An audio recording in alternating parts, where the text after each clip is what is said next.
برائیاں پھیل گئیں، ظلم پھیل گئے،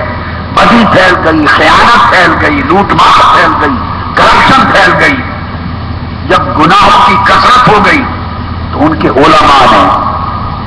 ان کو گناہوں سے روکا، انہیں روکا، منع کیا کہ گناہ نہ کرو، مگر کیا ہوا؟ فلم ينتهوا، الحمدللہ وہ لوگ نہ روکے، انہوں نے بات نہ مانی۔ اپنے آپ کو پورا ایک زندگی کا راز سمجھا رہا ہوں، آپ بھی کہہ سکتے ہیں کہ ہم بہت سمجھایا ہم نے لوگوں کو، انہوں نے ہماری بات نہ مانی۔ تو آقا علیہ السلام، یہ آج کا مسئلہ نہیں ہے، یہ بنی اسرائیل کو بھی یہی حالات درپیش تھے، یہ یہود اور نصارہ پہلی امتوں کو بھی یہ حالات درپیش تھے، پہلے معاشروں اور نسلوں کو بھی یہ حالات درپیش تھے۔ جب انہوں نے ان کی بات نہ سنی تو انہوں نے کیا کیا؟ فجالسوہم فی مجالسہم، تو یہ ڈھیلے پڑ گئے، سست پڑ گئے، کمزور ہو گئے منع کرنے والے، اور پھر آہستہ آہستہ خود ان کی مجلسوں میں بیٹھنے لگے۔ خود تو گناہ نہیں کرتے تھے مگر ان کے ہم نشین ہو گئے، ان کی مجلسوں میں بیٹھنے لگے۔ وَوَاكَلُوهُمْ وَشَارَبُوهُمْ، اور پھر ان کے ساتھ مل کر کھانے پینے لگے۔ جب یہ عمل شروع ہو گیا فَضَرَبَ اللَّهُ قُلُوبَ بَعْضِهِمْ بِبَعْضٍ، تو اللہ تعالیٰ نے ان کے سارے لوگوں کے دل آپس میں خلط ملط کر دیے، منع کرنے والے اور گناہ کرنے والے جب آپس میں ان کا اختلاف ہو گیا اور غیرت دین کی نہ رہی، حمیت دین کی نہ رہی، ذمہ داری کا پورا احساس نہ رہا اور انہی کے ساتھ میل جول میں داخل ہو گئے، اللہ نے پھر ان ساروں کے دلوں کو بھی خلط ملط کر دیا۔ اور پھر وَلَعْنَهُمْ عَلَى لِسَانِ دَاوُودَ وَعِيسَى ابْنِ مَرْيَمَ ذَلِكَ بِمَا عَصَوْا وَكَانُوا يَعْتَدُونَ، پھر اللہ پاک نے حضرت داؤد اور حضرت عیسیٰ کی زبان سے ان پر لعنت بھیجی، لعنت بھیجی، اور یہ ان کے اس جو کچھ وہ کرتے تھے اس نافرمانی میں اتنا تجاوز، حد سے تجاوز کر گئے تھے، اس وجہ سے اللہ نے لعنت بھیجی نبیوں کی زبان سے۔ جب آقا علیہ السلام یہاں تک پہنچے، بیان فرما رہے ہیں، جب اس نقطے تک پہنچے تو حضرت عبداللہ ابن مسعود فرماتے ہیں آقا علیہ السلام ٹیک لگا کے بیٹھے تھے تکیے کے ساتھ۔ جب یہ واقعہ بنی اسرائیل کا سنا رہے تھے تو ٹیک لگا کے بیٹھے تھے، جب یہاں تک پہنچے تو آقا علیہ السلام نے تکیہ چھوڑ دیا اور اٹھ کے سیدھے ہو کے بیٹھ گئے۔ فقال لا كان متكئا فقال لا والذي نفسي بيده حتى تأثروهم على الحق أثرا، اٹھ کے بیٹھ گئے اور جلال میں آ گئے اور فرمانے لگے اگر تم بھی اپنے معاشرے کے لوگوں کو بدی، برائی، ظلم، ناانصافی، قتل و غارت گری، دہشت گردی، لوٹ مار، خیانت، کرپشن، آنکھ تلفی، ان گناہوں سے نہیں روکو گے اور اگر وہ تمہارا کہنا نہ مانے تو تم انہیں برداشت کر لو گے اور اٹھو گے نہیں ظلم کے خلاف، بدی کے خلاف، برائی کے خلاف، بدی کو معاشرے سے، ظلم کو معاشرے سے بٹھانے کے لیے پھر سینہ سفر ان کے خلاف اگر نہیں ہو جاؤ گے تو آقا علیہ السلام نے فرمایا خدا کی قسم جس کے قبضہ قدرت میں میری جان ہے، تمہارا یہ فرض اس وقت تک ہے جب تک پھر تم قوت بازو سے ان گناہ اور ظلم کرنے والوں کو ظلم سے پھیر نہ دو، جب تک حالات کو بدل نہ دو، آرام سے بیٹھنا تمہارا اسی طرح گناہ ہوگا جیسے گناہ کرنے والوں کا اپنا جرم۔ یہ ذمہ داری آقا علیہ السلام نے فرمائی۔ اور حضرت ابو سعید خدری رضی اللہ تعالیٰ عنہ پھر روایت کرتے ہیں، امام احمد بن حنبل نے اپنی مسند میں اور ابن ماجہ نے روایت کیا، اور پہلی حدیث بھی مسند احمد، سنن ابی داؤد اور ترمذی کی تھی۔ فرماتے ہیں کہ آقا علیہ السلام نے فرمایا لا یحقر احدکم نفسا، تم میں سے کوئی شخص اپنی جان کو حقیر نہ سمجھے،